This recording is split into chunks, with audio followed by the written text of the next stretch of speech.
It's time now to tackle the headline. We're going to whip around the competition and look at the most under-pressure players in the game. Of course, boys, for all very, very different reasons, but even just after 2 and a bit rounds, there's already players under the pump a little bit, as I say, for different reasons. Yeah. Macca, take us to the hanger first. No, I'll take Dylan this Shield, one. come on. Dylan Shield, Oh, this your is man. mine. I'm Your interested in Dylan Shield because I think it's fascinating. Yeah. He's probably earned $5 million at Essendon. The issue for him, and he's been a world championship fumbler in the first couple of weeks, is that if it is that he decides to move on, there's not really many other places for him. Now, of course, he is out of contract.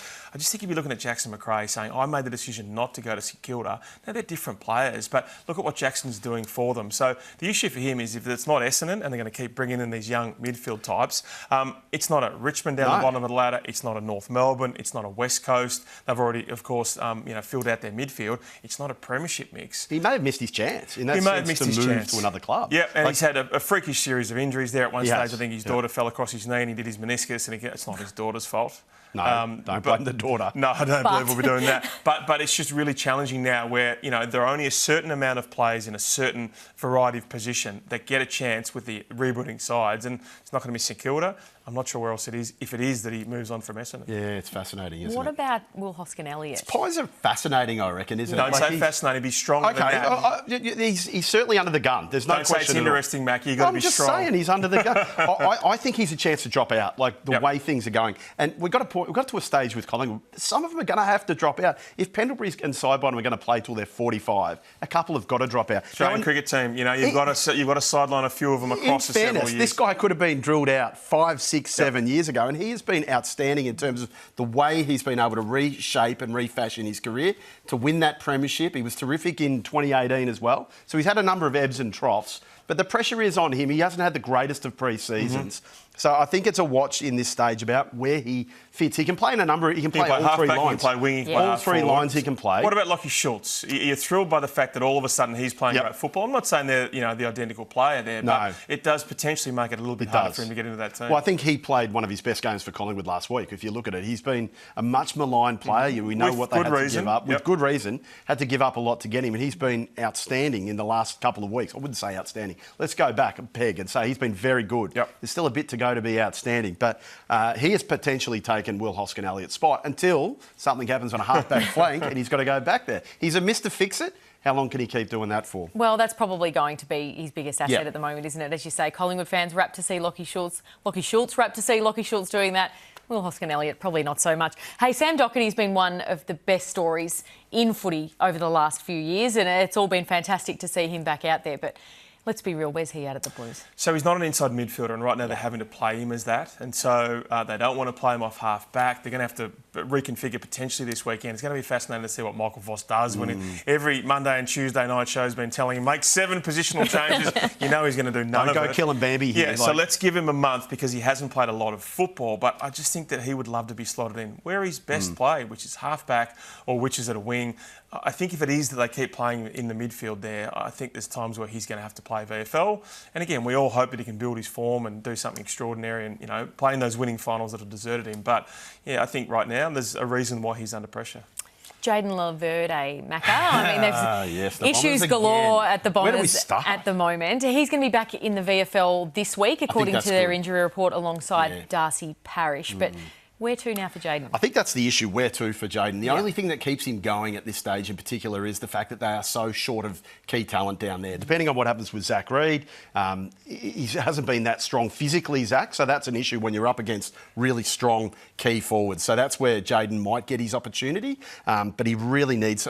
he's on the cusp of dropping out. So it's going to come back in a lot of ways. So Ben Mackay needs help there, absolutely. But is Zach Reid the man? Or are they going to... It's not a rebuild. We'll say that again. It's not a rebuild. But if they are recasting, are they prepared to go Zach Reid ahead of Jayden Laverde? Yeah, I play Lewis Hayes for me. I think he's a really accomplished player. Every time he's in there, you think, I'm not sure how he's going to go. And Jayden Laverde has defied the critics. But, it's the same with Dylan Shield. You play El Howley. You play the kids. If it is that they get to 0-4 and 0-5. And unfortunately for Jayden, that would mean for me, you play Lewis Hayes and you see what he's got. You talk about Mr. Fix-Its at Collingwood. Sam Frost has been a little bit like that at Hawthorn over the last few years. Where do you see him fitting in? Should have gone to Sydney. Yeah, he should have. Yeah, and obviously he was so loyal and he thought that there'd be a chance for him to play. He was always going to be fifth in the pecking order in terms of the key back. And so you can't begrudge him that because he just backed his own ability. And we love those frosty moments, which, you know, right now are barnstorming out of defence rather than the Alex Rant style brain fades. I admire that loyalty though, Ralphie. You've got to admire that he put himself at risk and his career at risk in a sense because he believed in what was going to happen at Hawthorn. Yeah, but everyone wants a key back. I mean, what we'd be doing right now in the Collingwood side, he'd be playing every week now that Reece McGuinness has gone back. So, yeah, I still think that he's versatile and durable enough, rather, to get a 3-year contract somewhere else. And good on him. But, you know, you never know. Again, a couple of injuries. It would take multiple injuries for him to get into that team. Yeah, it's an unfortunate situation for him. What about Oscar Allen? Who would have thought that we would have thrown Oscar Allen into this mix? And I still think, what the hell are we doing? West Coast captain as well. Yeah. West Coast captain as well. But where's he at in his career and where's the evolution of what's going to happen? He's got this contract situation sitting over his head. He wants more. There's plenty of offers elsewhere. So I think that's going to be a really fascinating watch. And the longer the year goes on, if there's struggles with the West Coast, what does he do? Do you reckon he'll end up staying, Ralphie? What's your intel there? Well, Jake Niall in The Age reported the other day that there is a long-term deal on the table. So I think you'd have to look at the fine print. Well, I think at one stage there they offered him 3 years with a number of clauses to get to 5. And so it may well be that he could get to 5 or 6 years. But, you know, how does he get there? How hard does he have to work? What's the guaranteed money there? And so that's going to be really intriguing for me. When there's clubs like Collingwood and Brisbane and Hawthorn in a bidding race, that makes it really challenging. He'd love to stay. But I think it's going to be like Elliot Yeo. So they wouldn't give Elliot Yeo the 3-year deal that he wanted. By round 6 or 8, he had proved it to them, and then eventually he got the deal. So I just think that the captain is going to have to sing for his supper, and if he can prove that he's over his knee injury, then he gets the long-term deal, maybe with less of those caveats involved in the 5 or 6 year deal. Yeah, get over that injury, and as you say, like I think you said here last week, he's only really had one good season. It feels like, but geez, the market's got a lot to answer for at the moment, doesn't it? Hey, one last one to finish it off. Big Tex Walker. Tex Walker's fine. You're not writing Tex off, are you, Ralph? No, I'm not, but he's been under the pump because he's been criticised. Just Murray Davis, who's come in from Brisbane to Adelaide. It's all about ball movement. It's all about mentoring the coaches. He's the secret weapon at the Adelaide Football Club. Don't worry about anything else. Ball movement's extraordinary. They've set them up with, blokes with afterburners off half back, and all of a sudden it means players like Tex Walker don't just get great ball movement, they get separation. Yeah. And so I love the way that those 3 forwards are really integrating well with Fogarty and Riley Thilthorpe. Thilthorpe just got injured at the worst possible time. I think with Tex, he probably should have taken that 3-year deal back in the day that the Brisbanes and all those clubs out there, because he still keeps playing great football. I think he's well in their best 22. The best forward line in the competition you look at. Well, early sample, a couple of weeks. Gee, it's absolutely powerful. They're exciting, powerful and pretty fun to watch too. So you'll be well across all of these players throughout the season. That's it for Tackle the Headline. Hey, Macca, what about Port Adelaide? Jace Burgoyne's in high demand. He is, and he was outstanding last week, 32 touches, 2 goals, and it would surprise a lot of people that he hasn't got a deal beyond this year. It certainly surprised some rival clubs who are keeping a very close watch on it. No real meaningful discussions, which I find strange. He's such a good player. We saw in the finals against Hawthorn last year, that performance off half-back was absolutely exceptional.